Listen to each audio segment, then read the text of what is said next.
മകരവിളക്കിന് അയ്യപ്പ വിഗ്രഹത്തിൽ ചാർത്താനുള്ള തിരുവാഭരണ ഘോഷയാത്ര ഇന്ന് പുറപ്പെടും. യാത്ര പന്തളം വലിയ കോവിക്കൽ ക്ഷേത്രത്തിൽ നിന്ന് ഉച്ചയോടെയാണ് പുറപ്പെടുക. തിരുവാഭരണം ചാർത്തിയുള്ള ദീപാരാധന ബുധനാഴ്ച വൈകിട്ടാണ്. മകരവിളക്കിനായുള്ള ഒരുക്കങ്ങൾ അവസാന ഘട്ടത്തിലാണ്. ശശിനാരായണൻ ചേരുകയാണ്. ശശിനാരായണൻ, പന്തളവും പരിസരവും ഭക്തിസാന്ദ്രമാണ്. എങ്ങനെയൊക്കെയാണ് ചടങ്ങുകൾ?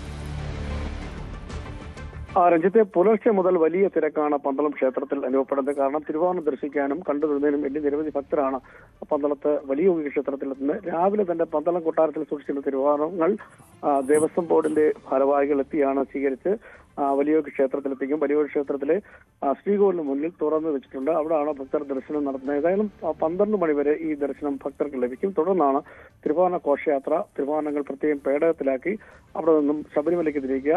എന്തായാലും 11 മണിയോടുകൂടി തന്നെ ചടങ്ങുകൾ ആരംഭിക്കും. 11 മണിയോടുകൂടി തന്നെ പന്തളം കൊട്ടാരത്തിലെ തിരുവോണനാൾ രാമവർമ്മയെ ആദ്യം ഈ തിരുവാഭരണ ഘോഷയാത്ര ഭാഗമായി സ്വീകരിക്കും. 11:30 ഗുരുസ്വാമി മുതുമന ശിവൻകുട്ടിയുടെ നേതൃത്വത്തിലുള്ള പേടവാഹ സംഘത്തെയും മണികണ്ഠ ആൽത്തറയിൽ നിന്നും ഈ ഘോഷയാത്രയിൽ പോകുന്നതിന് വേണ്ടി തിരുവാഭരണങ്ങൾ വഹിക്കുന്നതിന് വേണ്ടി സ്വീകരിക്കും. അതിനുശേഷം 12:15 പേടവാഹകർക്ക് കൊട്ടാരത്തിലെ വലിയ തമ്പുരാൻ വിഭൂതി നൽകി അനുഗ്രഹിക്കും. 12:25 ക്ഷേത്ര ദർശനം, ഈ തിരുവാഭരണങ്ങൾ ദർശിക്കാനുള്ള ദർശനം അവസാനിപ്പിച്ച് പേടകങ്ങൾ അടച്ച് മേൽശാന്തി പൂജിച്ച ഉടവാൾ രാജപ്രതിനിധിക്ക് നൽകുന്നതോടുകൂടി ഈ ഘോഷയാത്രയുടെ തുടക്കമാവും. അങ്ങനെ ഈ ആചാരപരമായ ചടങ്ങുകൾക്കെല്ലാം സാക്ഷ്യം വഹിച്ചതിന് ശേഷമായിരിക്കും 1 മണിയോടുകൂടി ഈ തിരുവാഭരണങ്ങൾ പന്തളം വലിയ ക്ഷേത്രത്തിൽ നിന്നും ശബരിമലയ്ക്ക് പുറപ്പെടുക. 14-ാം തീയതി വൈകിട്ടാണ് മകരസംക്രമ നാളിലാണ് ഈ തിരുവാഭരണങ്ങൾ സന്നിധാനത്ത് എത്തിച്ചേരുക. അവിടെ ദേവസ്വം ബോർഡ് ഭാരവാഹികളും തന്ത്രി അടക്കം സ്വീകരിച്ചാണ് ഈ തിരുവാഭരണങ്ങൾ ചാർത്തിയുള്ള ദീപാരാധന നടക്കുക. എന്തായാലും വിവിധ ഘട്ടങ്ങളിലൂടെ പരമ്പരാഗത പാതയിലൂടെയാണ് തിരുവാഭരണങ്ങൾ ആചാരപരമായ ചടങ്ങുകൂടി അയ്യപ്പന്മാരുടെയും 30 അംഗ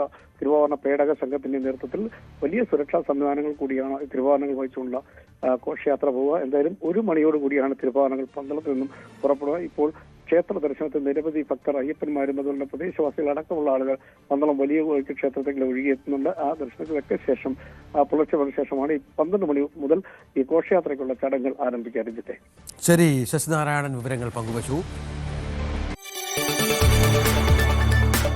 കൂടുതൽ വാർത്തകൾക്ക് News 18 Keralam YouTube channel subscribe ചെയ്യുക.